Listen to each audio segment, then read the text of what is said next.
Nick Wright is joining us. All right, let's get to the Baker Mayfield thing because I like to be America's honesty broker, but some have suggested that I lean a little anti-Baker. Breaks my heart, but I'm going to give the floor to you. You run the Cleveland Browns. What do you do with Baker?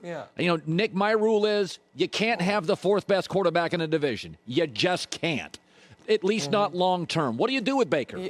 Yeah, listen, it's election season. People understand you're a Baker conservative and a Darnold liberal, right? That's about what it is. Like Darnold, it's, oh, wait, what about this? What about that? Baker, it's what about this? What about that?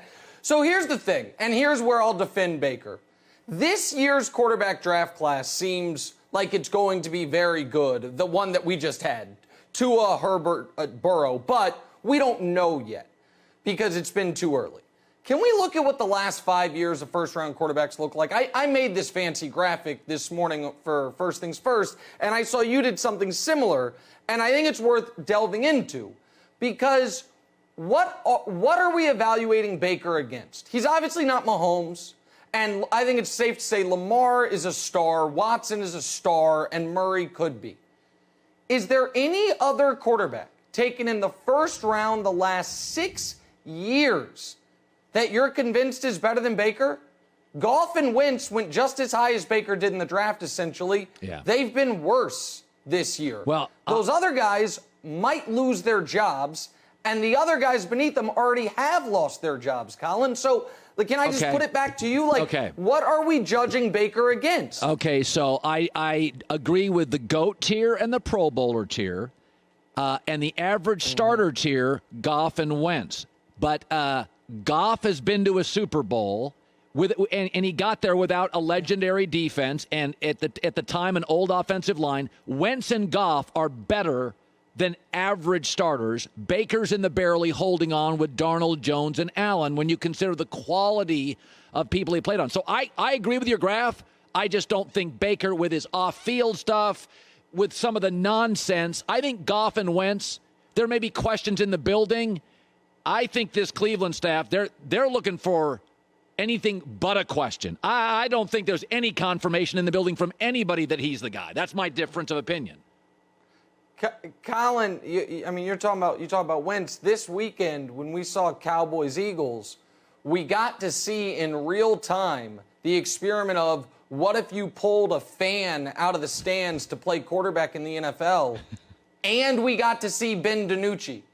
That's the level of play we got from Carson Wentz in that travesty of a game. Carson Wentz was great for 13 games in his career. That's it.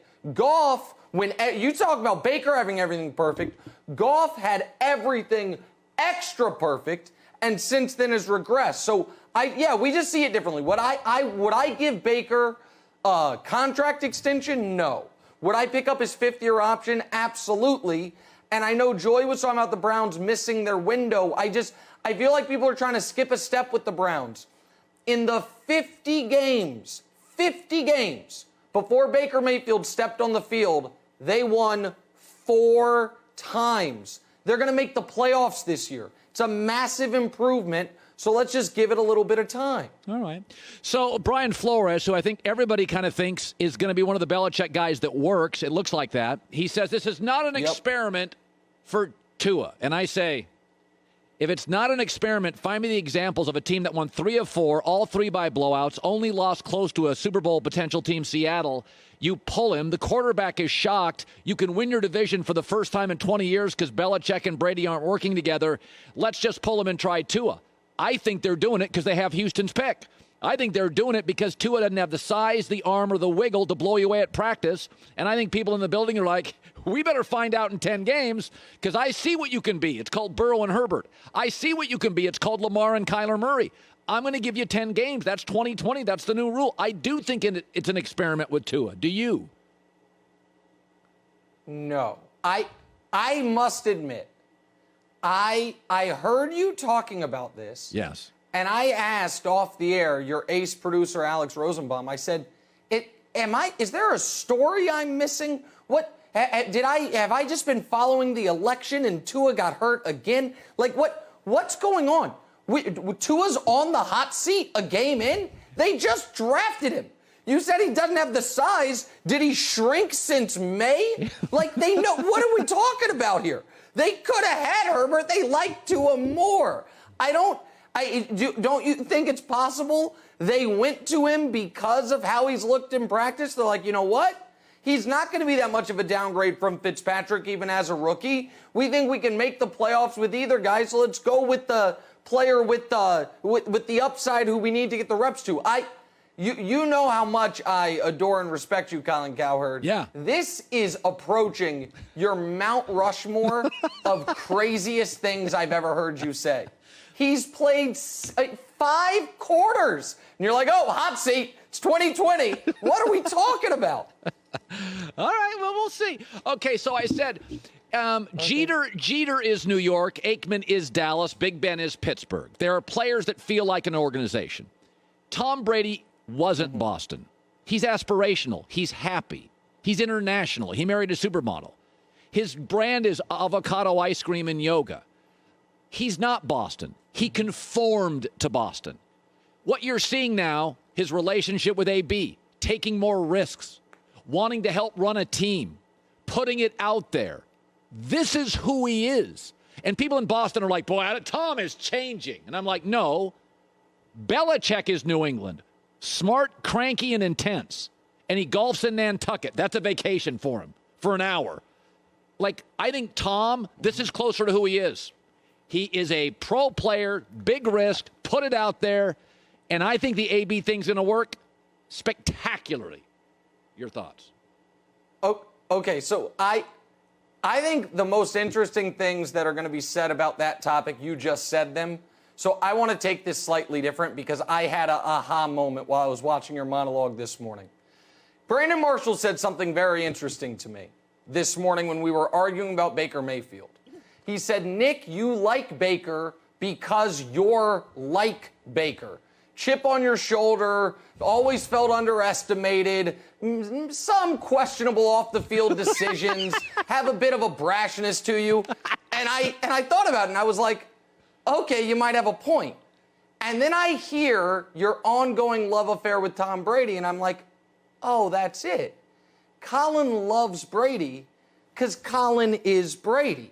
He knows what his brand is, always trying to expand it, was once in a cold northeastern city, couldn't wait to get out of there, married a supermodel wife, married a famous artist wife. There's a lot of things that take, if we can continue the analogy, taking a younger, maybe with questionable off-field resume, protege under your wing, trying to help them along. Like, there's a lot of things here where I see Colin Cowherd and Tom Brady, so he can never do wrong in your eyes, because you're looking in a mirror. Maybe a slightly better looking mirror, but you're looking in a mirror. And so that's what's happening here.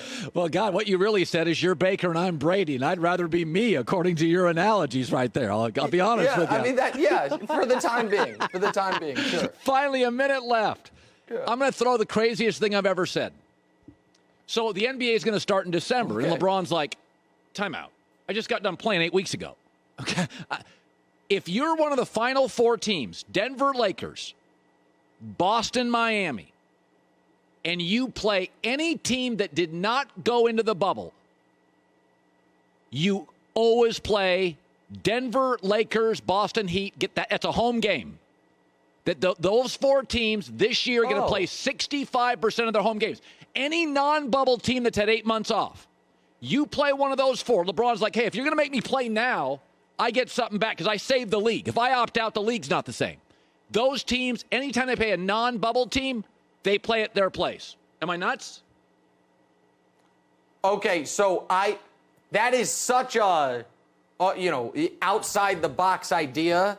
I haven't fully, I would need more time to think about that specific proposal.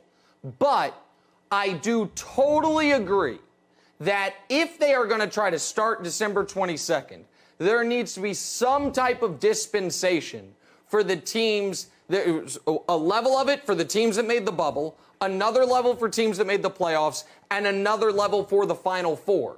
Because if you didn't make the bubble, you've had the longest offseason ever. If you made the bubble and not the playoffs, you've had a pretty standard offseason.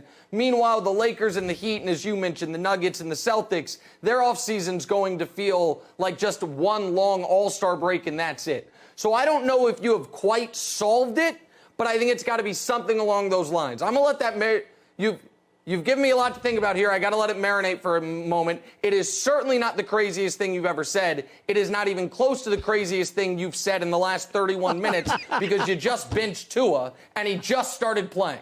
But it is very interesting. I like it a lot. Oh, that's funny. I already benched Talk Tua. to you later, buddy. Nick Wright, first thing. Yeah, first. you did. He's out. Tua's out. See you, my friend. Hi, everybody. Thanks for watching. Subscribe here to get the latest from the show. Also, be sure to check out more of the best clips from The Herd or go watch a few segments from other shows on FS1.